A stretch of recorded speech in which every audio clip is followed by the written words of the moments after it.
by met ek vir Christus Strydom en Larissa West van CSN. Wat baie van ons kykers nie weet nie, is dat Christus Strydom van CSN 'n vleenier was en destyds 53 kg opgetel het, wat hy met die behulp van Corrie, wat hy met die behulp van CSN binne 4,5 maande weer verloor het, soos wat Corrie borde hoor gee. Christo, wat was jou grootste uitdagings in die tyd wat CSN sy merk gemaak het nadat die resultate van jou studie uitgekom het?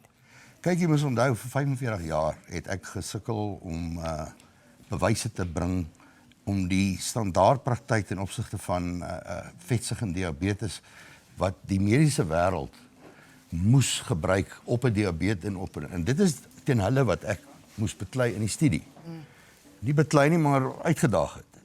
En dit het vir my nou op die punt gekom, nou het ek die fight gewen. Maar die probleem is nou om dit daar buite te kry, waar al die medici en die wetenskaplikes en die dieetkundiges.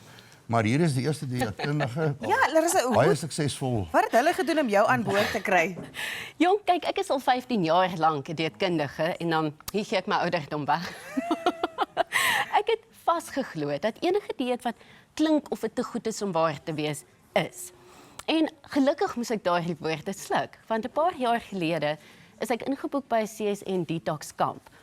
En hierso het Christo die geleentheid toe gegryp om 'n dieetkundige aan boord te kry.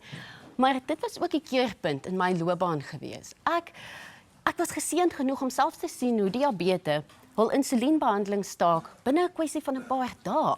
Maar meer is dit, ek was my eie proof in the pudding. Okay. Ek het 5,3 kg in 10 dae verloor. Dit was meer as 10% van my liggaamsmassa en ek was nie honger nie. Ek het definitief nie kos geweeg en meet nie.